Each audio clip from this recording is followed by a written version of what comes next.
उसके बाद मुझे एक और भयंकर बीमारी हुई, टिटनेस, और उस बीमारी में मेरी मृत्यु हो गई। हॉस्पिटल से डॉक्टर ने डेड बॉडी को डिस्चार्ज करके मेरे भाई के हाथ में दे दिया, ले जाइए, अभी ये नहीं बची है, ख़त्म हो गई है। और मेरे भाई मेरी लाश लेके घर पहुँचे। घर में हमारे सब रिश्तेदार जमा हो गए और पड़ोसी लोग भी है। सब ने कहा, अरे शांता, इतनी छोटी उम्र में बच्ची मर गई। कोई कहता नहीं, चलो बेचारी का कोई तो है नहीं, वो इतना दुख उठा रही थी, इतने सालों से मर गई तो अच्छा है। अब मरने के बाद दफनाने का इंतज़ाम, हमारे रिश्तेदार, मेरे ताए चाचा सारे कहते हैं इसको जलाएंगे, हमारी सरदारों की बेटी है, वहाँ ले जाएंगे। मेरे भैया ने कहा नहीं नहीं, मेरी बहन है, क्रिश्चियन है, यीशु को मानती है, हम क्रिश्चियन चर्च में लेके जाएंगे। दोनों में लड़ाई शुरू हो गई और चाचा लोग सब नाराज़ होके चले गए। उसके बाद मेरे भाई एक पादरी साहब के पास गए, दिल्ली के बिशप बने थे बाद में वो, पहले उस समय पादरी थे, पादरी एरिक विक्टर जोनाथन। उनको जाके, एंग्लिकन चर्च है, उनको बोला मेरी बहन को दफनाने के लिए आपके कब्रिस्तान में जगह मिलेगी। उन्होंने कहा हमारे यहाँ तो जिनका चर्च में मेंबरशिप होती है उनके लिए ही जगह होती है। मेरे भाई ने कहा चलो मेंबरशिप जो भी रहती है आप ले लो, मेरे बहन को अपने कब्रिस्तान में जगह दे दो, जो भी पैसा लगेगा मैं दूंगा। पादरी साहब हमारे घर आए, आके मेरी लाश को देखा। लाश को देखने के बाद कहते हैं इसको नहला पिला के ही तो कपड़ा डालेंगे, कफन ले जाएंगे कब्रिस्तान में, तो मैं ऐसा करता हूँ इसी में मैं बपतिस्मा भी दे देता हूँ, ताकि कोई पूछे तो मैं बता सकूँगा कि मैंने बपतिस्मा दिया। और उन्होंने हमारे घर में एक बड़ा वाटर टैंक था, उसमें बपतिस्मा भी दे दिया और कफन बॉक्स लेके आ गए, कपड़े सफ़ेद ला के मुझे पहना दिया गया और मेरी लाश को सजा के रख दिया। ये सब करते देखा बाद में, अरे बाप रे, टाइम तो हो गया, अभी तो कब्रिस्तान नहीं ले जा सकते, रात हो गई है, आज की रात लाश को ऐसे रहने देते हैं, कल सवेरे लेके जाएंगे। और ये कह के पादरी और उनके साथ आए चर्च के मेंबर दुआ करके चले गए। उनके जाते ही हमारे आस पड़ोस के लोग जो बैठे थे वो भी धीरे धीरे उठ के चले गए। मेरे ब्रदर साधु किशन सिंह अकेले थे और वहाँ पर उनको अच्छा नहीं लग रहा था, दुख भी लग रहा था, क्योंकि वो मुझे बहुत प्यार करते थे। मम्मी पापा के मरने के बाद मेरे भैया ने ही मुझे माँ का बाप का प्यार दिया था, वो ही मुझे पालते थे और उनको दुख भी लग रहा था। लेकिन कहते हैं आप क्या कर सकते हैं, जो हो गया हो गया, चलो अभी इस लाश के पास सारी रात क्या बैठूँगा, मैं भी थोड़ी देर सो लेता हूँ। और इतना कह के मेरे भाई ने क्या किया, अपनी बाइबल ली और मेरे सिर के पास रख दी और स्वयं जाके अपने बेड में लेट गए। लेटने से पहले उन्होंने कहा प्रभु जी जो कुछ तूने किया अच्छा किया, आगे जो तेरी मर्जी है कर, मेरी बहन की आत्मा को तेरे हाथों में सौंप देता हूँ। जैसे ही उन्होंने प्रभु को समर्पण किया करके और जाके वो सो गए, उनके सोते ही प्रभु ने अपना काम शुरू कर दिया। हालेलुया। अचानक मेरे रूम में एक बड़ी लाइट आई और लाइट के बाद दो एंजल दो तरफ आके खड़े हो गए, मेरे बेड के एक इस तरफ एक इस तरफ। और उन एंजलों ने, एक ने मेरा ये हाथ पकड़ा, दूसरे ने ऐसे हाथ पकड़ा। मैं बड़ी हैरान, मैं हो रही ये क्या है, इतने बड़े बड़े स्वर्गदूत क्या करने जा रहे हैं। और वो मुझे उड़ा के इसी तरह उठा के स्वर्ग की ओर ले चले। हालेलुया। बहुत सुंदर लग रहा था वो दृश्य, बादलों पर इस तरह मैं चल नहीं रही थी, हवा में उड़ रही थी। हालेलुया। और वो स्वर्गदूत मुझे बहुत सुंदर जगहों से घुमाते, बहुत खूबसूरत बगीचों में से लेकर तरह तरह के फल फूल और बड़ी सुंदर सुंदर लाइटें, रोशनियाँ जो इस संसार की नहीं स्वर्ग की थी मैंने देखी। और वहाँ बहुत से लोग सफ़ेद वस्त्र पहने, सिरों पर सोने के मुकुट लगे, प्रभु की महिमा स्तुति आदर सम्मान कर रहे। उन लोगों ने मुझे देखा, सब खुशी से मेरा आदर कर रहे। मैं हैरान, अरे ये लोग मुझे जानते हैं क्या। और वो उनको देखते देखते फिर प्रभु का दास लोग, स्वर्गदूत लोग मुझे एक बड़े से सोना का भवन था उसके सामने ले गए। वहाँ की सड़कें भी सोने की थी और उस पर चलकर हम उस बड़े हॉल के सामने खड़े हुए जाकर, और हॉल का दरवाज़ा अपने आप खुल गया, वो भी सोने का दरवाज़ा। अंदर देखा तो बहुत रोशनी, पूरी लाइट से भरा हुआ था।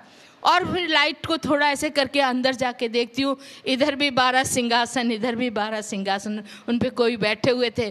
बीचों बीच में एक बहुत बड़ा सोने का सिंहासन था और उस सिंहासन पे यीशु मसीह बैठा था। हालेलुया। और मुझे उनके सामने ले जाके खड़ा कर दिया गया। पवित्र पवित्र सामर्थ्य परमेश्वर, युगानुयुग जीवता परमेश्वर, ऐसे तरह था कि मैं वहाँ पर प्रभु के दूतों के द्वारा उनकी महिमा को सुन रही थी।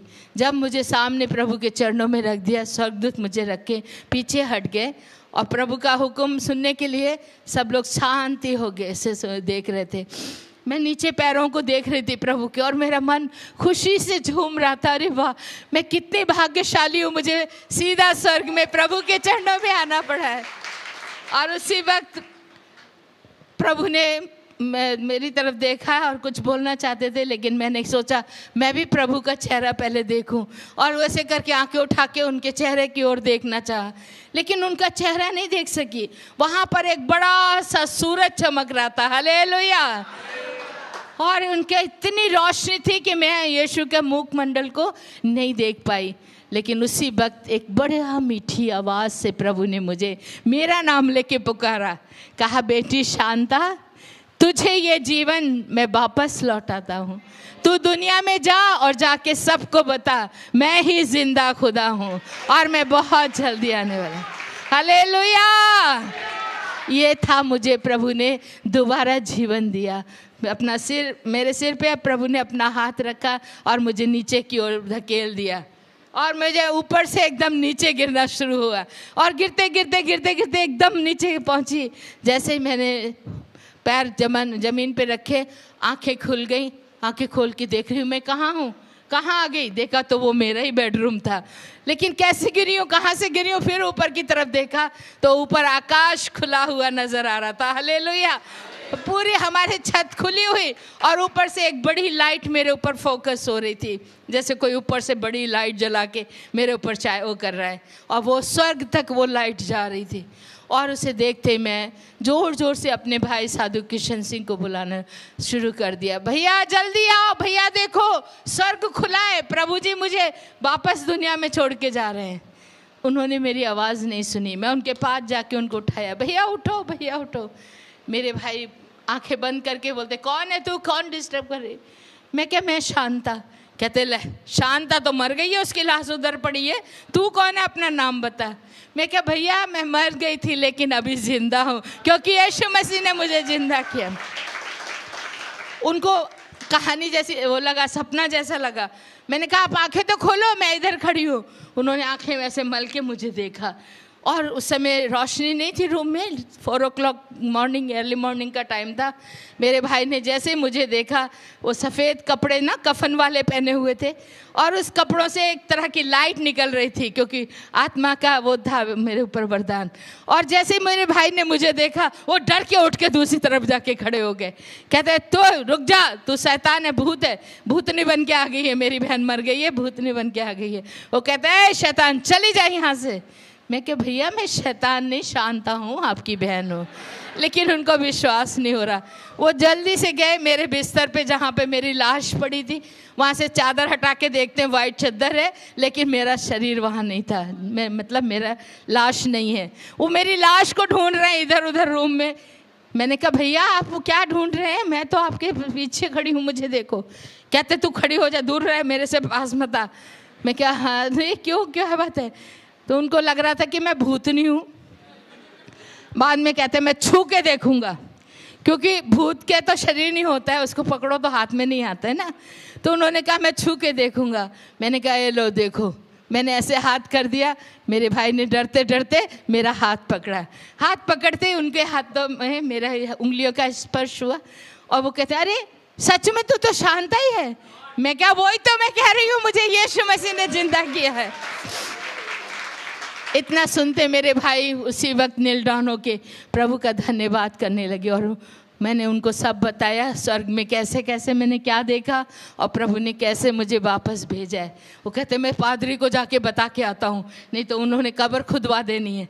वो दौड़े दौड़े गए पादरी क्या।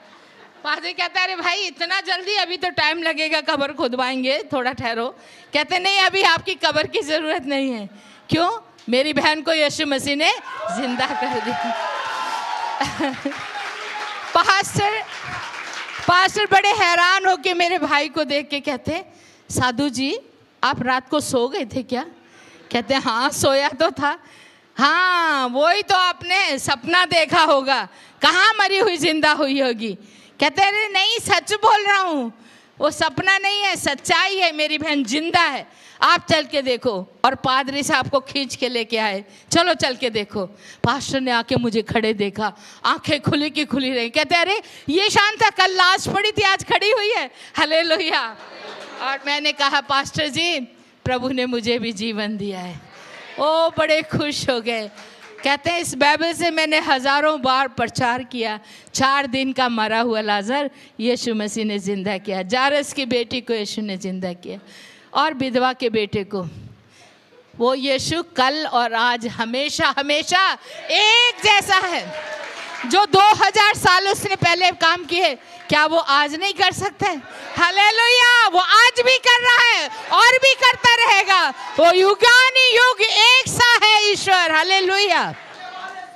उसी दिन मैंने सबके सामने गवाही दी। पादरी ने निकल के लोगों को बुला लिया, ए लोगों सुनो, कल जो बच्ची मर गई थी ना इस घर में, वो जिंदा हो गई है।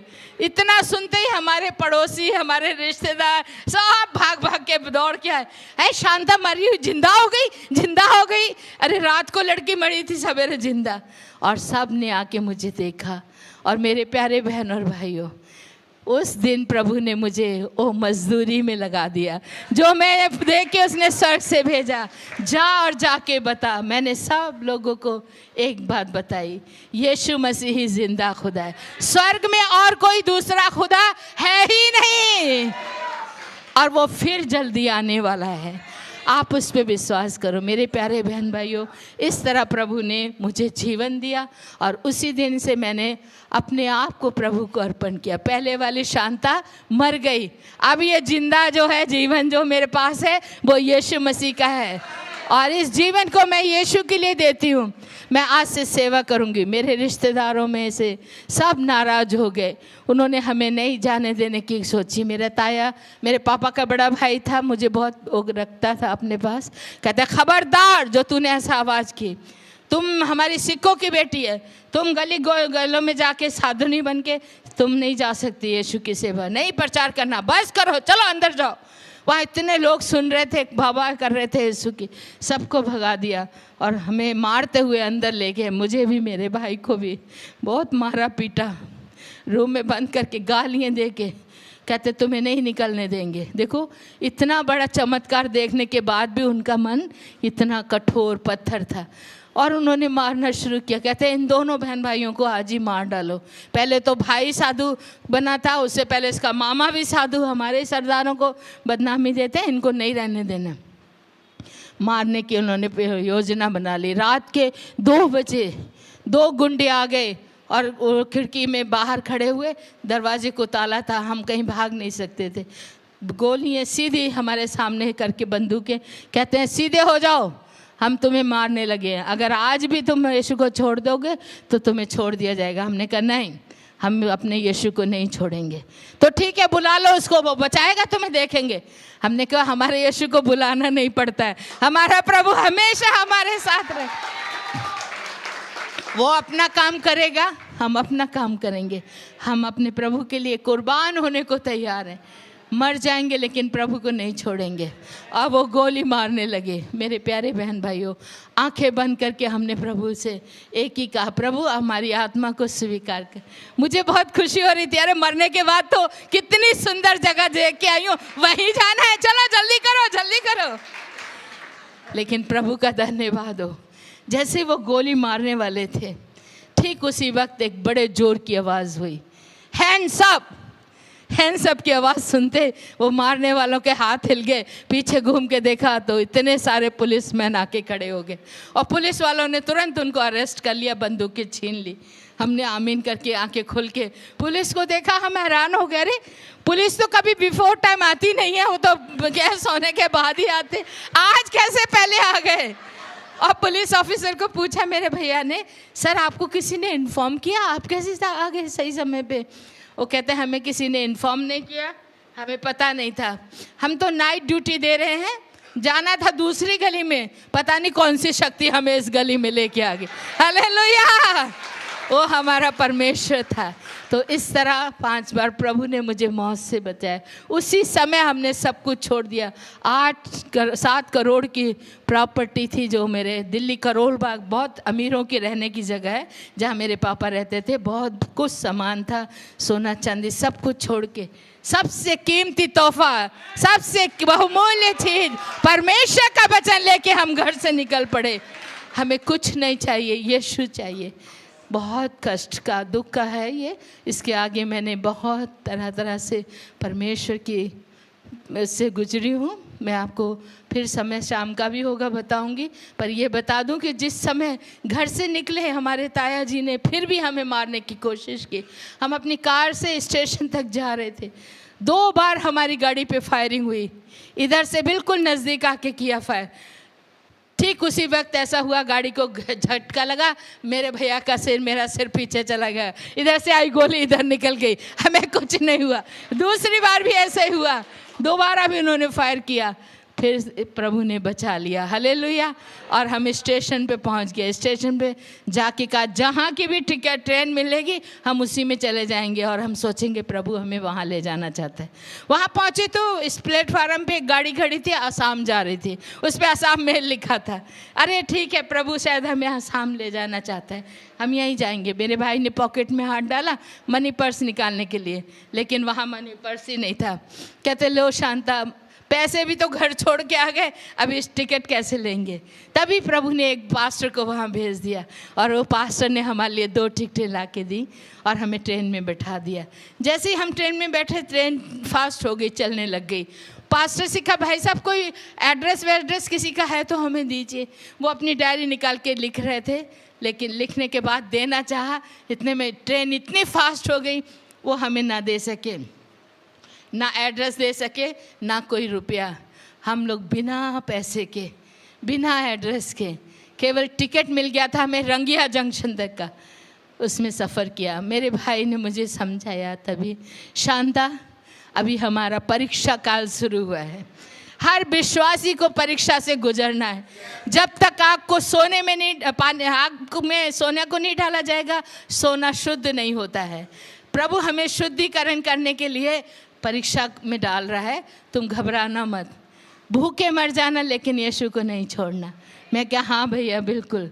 और किसी के आगे हाथ नहीं फैलाना, कभी किसी से नहीं मांगना। मेरे मामा साधु किशन सुंदर सिंह भी कभी किसी से मांगते नहीं थे, मेरे भाई साधु किशन सिंह ने भी कभी नहीं मांगा। उन्होंने मुझे भी यही सिखाया, मांगना है तो खुदा से मांगना है और किसी से नहीं। मैं क्या, ठीक है। 5 दिन तक मेरे प्यारे बहन और भाइयों, भूखे प्यासे उस ट्रेन में हमने यात्रा की। दूसरे लोग खाना खाते थे, हम आंखें बंद करके बैठ जाते थे या उठ के दूसरी साइड चले जाते थे, लेकिन किसी से खाना नहीं मांगा। इस तरह पानी पी के, वो भी टेप का पानी, ट्रेन में गंदा जड़ा होता है वो ही पीते थे। उन दिनों में ये बोतलें वगैरह नहीं होती थी, वो ही पी के बड़ा मुश्किल था। 2-4 आने पैसे भी नहीं थे जिससे हम एक चाय या बिस्कुट भी ले सके। एक अमीर का बच्चे, इतना कष्ट उठाना बहुत असंभव मुश्किल होता है, लेकिन मैं प्रभु का धन्यवाद करती हूँ, उसने मुझे जिंदा रखा और ताकत दी। चुपचाप बैठे हुए हम चलते रहे, प्रभु की सेवा करते, और एक ही कहा, चाहे कुछ भी हो जाए मैं अपने यीशु को नहीं छोड़ूंगी, मैं अपने प्रभु की सेवा करूंगी। 6ठे दिन हम रंगिया जंक्शन पहुंच गए। रंगिया पे उतरते हमने देखना शुरू किया, यहाँ कोई चर्च होगा, हम चर्च में जाएंगे, लेकिन वहाँ एक भी चर्च नहीं। किसी को पूछा, वो कहते क्या चर्च, यहाँ कोई चर्च वर्च नहीं है, यहाँ कोई क्रिश्चियन नहीं रहता, भागो भागो यहाँ से। सब लोग हमें धुतकार रहे थे। कभी भी मैंने ऐसा नहीं सुना था। हमारे घरों में हम लोगों की बहुत बड़ी इज्जत, लेकिन उस समय प्रभु यीशु के नाम को लेने से हमारा ठुकराया जा रहा था, लेकिन कोई बात नहीं है, फिर भी चलते रहे। 6 दिन के भूखा हो गए थे, बहुत कमज़ोर थी, छोटी थी, 14 साल की बच्ची, आप सोच सकते हैं। कई बार बेहोश होके गिर गई, फिर मेरे भाई पानी डाल के उठाते। हम पूरा शहर घूम लिया, सचमुच में वहाँ एक भी चर्च नहीं है। आप आज जाके देख लीजिए, रंगिया में एक भी चर्च नहीं है। थक के हार के फिर स्टेशन पे आके बैठ गए, और स्टेशन पे बैठ के रो के प्रार्थना करते हैं, प्रभु जी तेरी क्या मर्जी है हम नहीं जानते, तू यहाँ हमें क्यों लाया है तू ही बता। जब हम प्रार्थना कर रहे थे, एक बंगाली बुढ़ा हमारे पास आके खड़ा हो गया और आके कहते, बंगाली में बोलते हैं कथे जाबन काके बिसारेन, मतलब कहाँ किसको ढूंढ रहे हो, कहाँ जाओगे। तो मेरे भैया ने कहा यहाँ कोई चर्च या कोई क्रिश्चियन बंदा है। वो कहते एक है ना क्यों ना, मैंने यहाँ कोई नहीं है, यहाँ से दूर एक गांव है हरी सिंगा, वहाँ जा सकते हैं, वहाँ पर मिशन हॉस्पिटल है, मिशन स्कूल है, उधर ही क्रिश्चियन लोग रहते हैं और इधर कहीं भी नहीं है। जैसे सुना मेरे भाई को मुझे अच्छा लगा, ठीक है बड़ी बढ़िया बात है। कैसे जाते हैं? वो कहते हैं वो सामने टैक्सी खड़ी है, बस खड़ी है, वहाँ जाओ, वहाँ से सीधा बस लेके जाएगा। लेकिन बस में जाने के लिए हमारे पास पैसे नहीं है। मेरे भाई ने उनको कहा भैया कोई पैदल चल के जाने वाला शॉर्टकट है तो बताओ। कहते हाँ हाँ है ना, रेलवे लाइन के ऊपर चल के जा सकते। रेलवे लाइन के ऊपर? कहते हाँ। कितना होगा? नहीं ज़्यादा नहीं है, 10 किलोमीटर ही है। क्या बोला? ज़्यादा नहीं है, 10 किलोमीटर। जो घर में अमीरों के घरों में पले बड़े बच्चे, क्या जिनके पास कार है, 2-2 कारें मेरे पापा ने मेरे लिए मेरे भाई के लिए छोड़ी थी, कभी हम पैदल नहीं चले। 10 किलोमीटर। वो आसाम वाले क्या कहते हैं, नज़दीक ही है, ज़्यादा दूर नहीं है, 10 किलो पैदल, क्योंकि वहाँ वो लोग चलते हैं, हमसे तो चला नहीं जाता। मेरे भाई ने मुझे कहा चलो शांता हम जाएंगे। मैं क्या भैया बिल्कुल नहीं, मैं तो खड़ी भी नहीं हो सकती हूँ, 6 दिन की भूखी प्यासी और मेरे पैर छिल चुके थे। मैंने कहा नहीं मैं नहीं जा सकती, यहीं हम भूखे मर जाएंगे, लेकिन हम नहीं जाएंगे। मेरे भाई ने कहा हमारा यीशु जिंदा खुदा है, वो भूखे मरने नहीं देता है। शेर के बच्चे तो भूखे मर जाएंगे, लेकिन प्रभु अपने बच्चों को भूखे मरने नहीं देता। हालेलुया।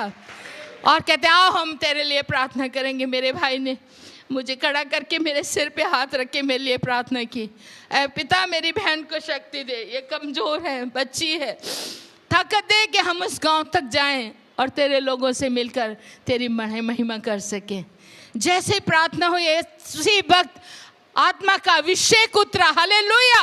और मैं उछलने लगी, एकदम मैं खड़ी हो गई। मैं क्या हाँ भैया अभी ठीक हूँ, चलो चलती हूँ, और चलना शुरू कर दिया। और कहाँ, वही रेलवे लाइन के ऊपर बड़े बड़े पत्थरों पर चल के, कांटे और बिच्छू भरे रास्तों पर, बहुत मुश्किल था। उसी सफ़र पर चलते जा रहे, चलते चलते कितनी बार मेरा पैर फिसल गया, गिर गए, कांटे चुभे पैरों में, पत्थर से कट गया, गिरते ही चोट लगी, हाथ पैर घुटने छिल गए, वहाँ से भी खून बह रहा है, सिर पे ट्रैक पे गिरी, ट्रैक लगा सिर पे, यहाँ से भी खून बह रहा था, पूरा खून ही खून बहता जा रहा था, और फिर भी मैं चलती जा रही थी। मेरे भाई ने मुझे देखा, मेरी आंखों से आंसू बह रहे थे। कहते शांता ये तो गलत कर रही है तू। मैं कि क्या, ये तेरी आंखों से आंसू क्यों निकल रहे? प्रभु का वचन में क्या लिखा है? याकूब 1 अध्याय 2 पद में लिखो, पर देखो वहाँ लिखा है, ऐ मेरे भाइयों जब तुम्हें तरह तरह की परीक्षाओं से गुजरो तो तुम क्या करना? आनंद मनाना। हालेलुया। मेरे भाई कहता है आनंद मनाओ, खुशी मनाओ, नचो ते गाओ। मैं क्या, ऐसी हालत में कौन गा सकता है, कौन नाच सकता है? मेरे भाई कहते हैं हम करेंगे, चलो हम लोग गाना गाते जाएंगे। मुझे उठाया, मेरे पैरों में बिल्कुल बहुत छाले पड़ चुके थे, जोंकें भी लगी हैं, वहाँ से हमें बहुत जोंकें होती है रास्तों पर, इतनी मोटी मोटी जोंकें, पूरा पैरों से खून बह रहा था। हम चलते जा रहे, हमारे खून के पैरों के निशान बनते चले जा रहे थे। साधु सुंदर सिंह मेरे मामा जी जब लद्दाख तिब्बत में गए थे, बर्फ़ के ऊपर उनके खूनों के पैरों के निशान, तो उनको ब्लीडिंग फीट अपोस्टल का नाम से जाना जाए। आज मैं और मेरे भाई कभी उसी रेलवे लाइन पर खून के निशान पड़े हुए हैं जहाँ से हम चल के गए। रात के 12 बजे जाके उस गांव में पहुँचे, बहुत मुश्किल था। पहुँचने के बाद एक घर को दरवाज़ा जाके खटखटा, भाई साहब दरवाज़ा खोलिए। बाहर क्रॉस का निशान था, इसलिए हमने सोचा एक ज़रूर क्रिश्चियन घर है।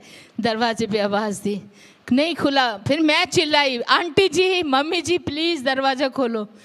फिर उनको ऐसा लगा रे कोई बच्ची की आवाज़ें खोलते हैं, नहीं तो आसाम में जल्दी कोई नहीं निकलता है, रात को सब डरते हैं, और कई आतंकवादी शक्तियाँ हैं वहाँ पर, अल्फा वगैरह, वो लोग रात को आते हैं, तो इसलिए मुश्किल था। मेरे भाई ने कहा भाई साहब दरवाज़ा खोलो। जैसे ही मेरी आवाज़ गई तो उन्होंने दरवाज़ा खोला, और दरवाज़ा खोल के वो दोनों हस्बैंड वाइफ दरवाजे में आ गए।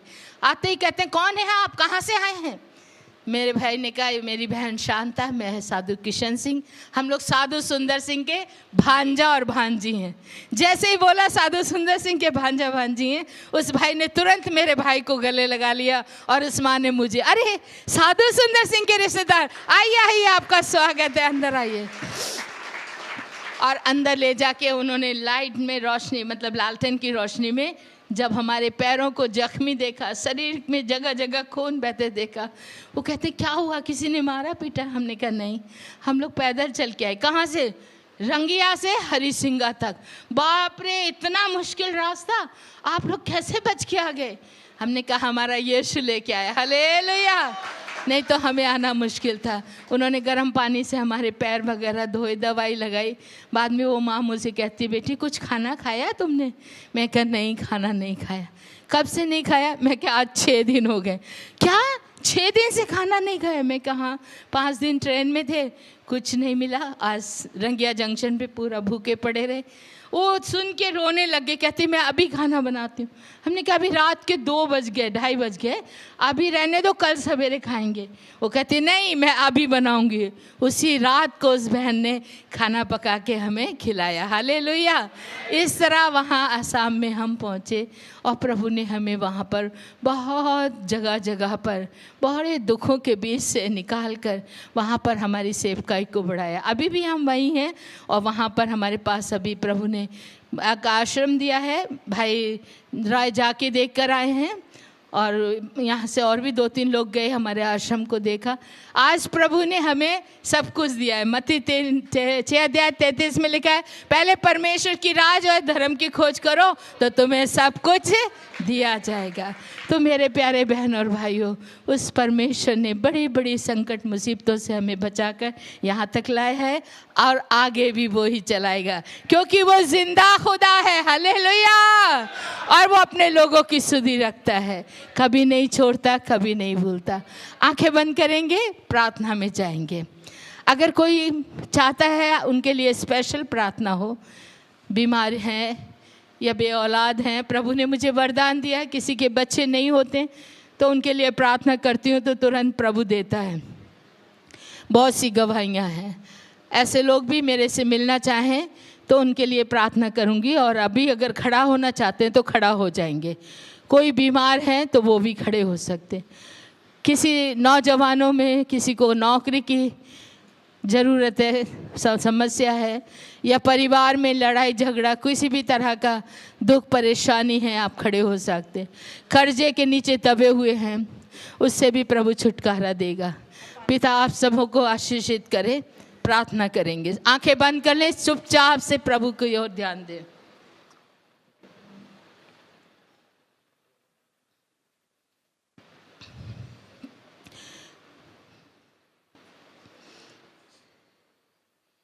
आइए हम आंखें बंद करेंगे और प्रभु से प्रार्थना करेंगे। इन सभी विषयों के लिए स्पेशल प्रार्थना, मेरे बाद में फिर पास्टर आएंगे, वो प्रार्थना करेंगे। Hallelujah, hallelujah, hallelujah.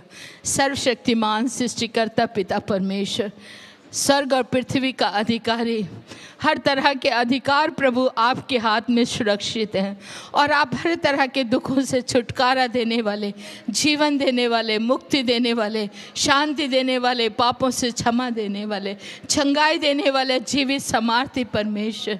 प्रभु मैं इस समय इस सभी बहन भाइयों को जो यहाँ पर खड़े हैं, किसी भी तरह की इनकी समस्याएं हैं, परेशानियां हैं, दुख हैं, मुसीबतें हैं, प्रभु इनसे इनको छुटकारा दे, क्योंकि पिता परमेश्वर मैंने अपने अनुभव से जाना है कि तू जिंदा खुदा है, तू सुनता है दुआ को, तू पूरा करता है हर एक की मुराद को। यहाँ उपस्थित एक एक को प्रभु तू अपनी आशीष से परिपूर्ण कर दे, हर एक को प्रभु तू छू और उनको आशीर्वाद दे, बीमारियों को छू प्रभु और उनको चंगाई दे। अगर कोई दुष्ट शक्तियाँ परेशान करती है, इसी वक्त यीशु के नाम से मैं हुक्म देती हूँ, दूर हो जाए। प्रेमी पिता परमेश्वर आशीर्वाद दे, इस कलीसिया को बहुतायत से आशीष दे। प्यारे पिता परमेश्वर, कलीसिया के पादरी साहब, सिस्टर और यहाँ जितने भी सेवक तेरे हैं, इन सभी सेवकों को प्रभु जी बहुतायत से आशीष प्रदान कर। इस प्रोग्राम में जितने लोगों ने सहयोग दिया उनके लिए भी प्रार्थना है प्रभु, उनको भी आशीषित कर। दयालु पिता परमेश्वर सबके साथ हो, अपने नाम की महिमा होने दे पिता परमेश्वर। अद्भुत चमत्कारी हाथों को रख, छू ले पिता, छू प्रभु हर एक को, एक एक के ऊपर तेरे करुणा का हाथ रख दे पिता, और ये चंगाई तेरी ओर से उतरे। यीशु मसीह तू महान जीवित परमेश्वर, दया कर प्रभु जी, दया कर। जो बहनें बांझ अपने आप को कहती हैं, कहलाती हैं, उनको तू छू प्रभु जी, अपनी आशीष से परिपूर्ण कर पिता परमेश्वर। वो भी संतान प्राप्ति करके प्रभु तेरे नाम को महिमा आदर सम्मान दे सके। थैंक यू जीसस, धन्यवाद प्रभु। प्रार्थना को सुनने के लिए तेरा धन्यवाद करती हूँ, यीशु मसीह के नाम से मांगते, आमीन, हालेलुया।